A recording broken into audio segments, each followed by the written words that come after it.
the stone floor of the arena rushed up to meet Jax's face. He hit hard, spitting blood and shattered teeth as a crescent-bladed polearm cleaved the air where his head had been a fraction of a second before. His ribs ground together, 2 broken, maybe 3.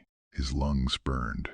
Above him, Warlord Vraxurbane roared, a mountain of silver armor and heavy cybernetics demanding the Outlander stand and die. It was suicide, but to save a princess from a warlord, he didn't need a fleet. He just needed a legal loophole and an absurd amount of pain tolerance. It started 3 days earlier.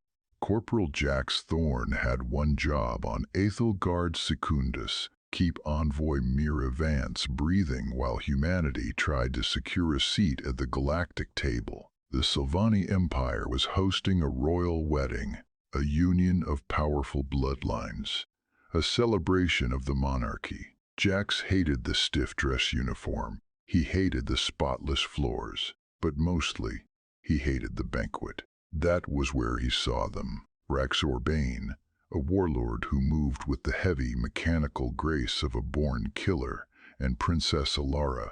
She sat beside him, draped in ceremonial silks, flawless, untouchable. But Jax had spent 10 years reading hostages in war zones. He saw the microscopic tremor in her hands, the way her breathing hitched when Vraxor shifted his massive weight. She wasn't a bride. She was a captive. Later that night, Jax found her on a secluded balcony. The air was cold, biting through his thin jacket.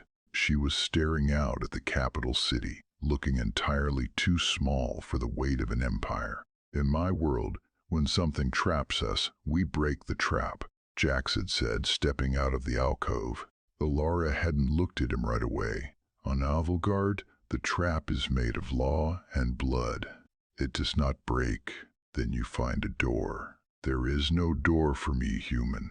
Then we make one. Truth is, Jax hadn't planned on starting an uprising, but the next day, during the formal bonding ceremony, as the high priest raised the ancestral staff to seal the union, Alara's eyes squeezed shut. The tremor was back. It was a look Jax had seen on soldiers who knew the extraction team wasn't coming. Absolute surrender. He stepped out of the diplomatic delegation. The sound of his boots on the crystal floor echoed like gunfire. Envoy Vance grabbed his arm, her nails digging in, but he shook her off. He spoke the words in broken Sylvani. He invoked the ancient right of challenge. Single combat. The silence that followed was suffocating. Then Emperor Kalen, reading the old texts with cold, calculating eyes, validated the claim. When diplomacy fails, an Earthling rewrites galactic succession through brutal single combat, which brought Jax to the Dawn trial.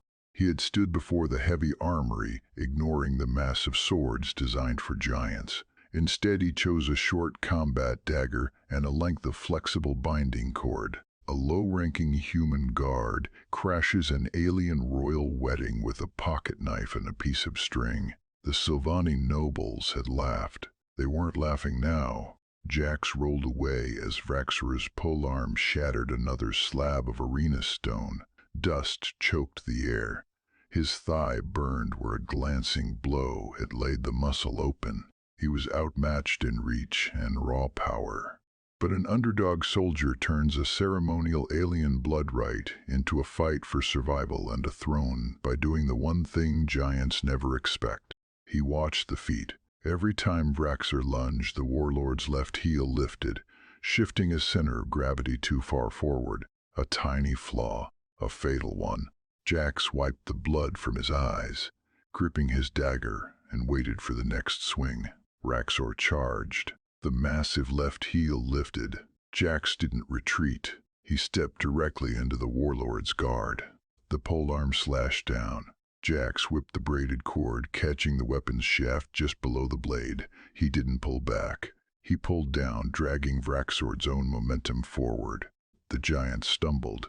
Jax drove the short dagger deep into the gap behind Vraxor's knee. The tendon popped like a snapped cable. Vraxor screamed, dropping to one knee. Before the warlord could swing a backhand, Jax was already moving. A second surgical cut severed the nerve cluster under Vraxor's weapon arm. The limb went dead. Jax slammed his boot into the giant's spine, jerking the cord tight around Vraxor's throat. The dagger rested perfectly against the warlord's jugular. Blood dripped from Jax's chin onto the silver armor. He couldn't breathe. His vision swam, but he held the grip. Vraxor slammed his remaining fist against the stone. Once, twice, surrender. The medical ward smelled of antiseptic and cold metal. Jax's chest was wrapped tight. Every breath felt like chewing glass. Emperor Kalen stood at the foot of the biobed. The old monarch offered a way out, a quiet ship back to Earth, a voided contract. Jax looked at the ceiling, and she gets traded to the next warlord. Kalen didn't answer. "I'm staying," Jax said. He had arrived on this planet driven by orders, but passive duty wasn't enough anymore. Active morality demanded a price, and he was already paying it. Alara slipped into the room after her father left. She didn't offer empty gratitude. She looked at his bruised face, the bandages, the sheer cost of keeping her alive. Trust is earned through sacrifice, not words. They didn't speak of romance. They spoke of survival, an alliance forged in blood. They stood in the ruined arena 2 days later to finalize the rites. Jax wore ceremonial armor over his bandages. His ribs screamed, but the real noise came from the eastern wall. It blew outward in a hail of fire and shattered crystal. Insurgents flooded the floor. Vraxor stepped through the smoke. His severed arm had been replaced with a brutal, heavy cybernetic limb. He hadn't come for a wedding. He had come for a slaughter. Jax didn't hesitate. He grabbed a fallen guard's sword. Alara moved beside him, drawing a slender, curved blade from beneath her silks. They didn't need to coordinate. They just fought. Vraxor swung the metal arm, crushing a stone pillar. He was slower, heavy with rage. Jax baited him, ducking a blow that would have taken his head off, and backed toward the exposed power conduits in the damaged wall. Alara slashed at Vraxor's blind side, forcing him to pivot. The warlord roared, lunging for Jax. Jax dropped flat. Vraxor's cybernetic fist slammed into the live wires of the ruined wall. Blue electricity surged through the metal plating. The warlord seized, smoke pouring from his shoulder socket, and collapsed like a dropped stone.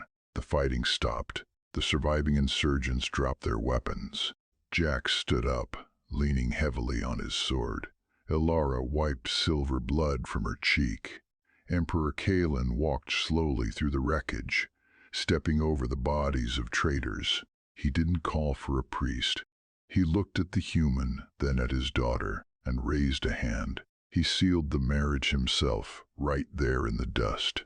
Light years away, Earth Command received Envoy Vance's transmission. A corporal from the Outer Rim was now a prince of the Sylvani Empire. The brass wouldn't know what to do with that. Jax didn't care. Night fell over the capital. The air on the palace balcony was freezing. Jax stood against the railing, his chest aching with a deep, persistent throb. Alara stepped beside him. She didn't look like a captive anymore. She reached out. Her fingers brushed his bruised knuckles, then wrapped around his hand. Her grip was strong. Jax held on, staring out at the alien city. The trap was broken. They had made their door.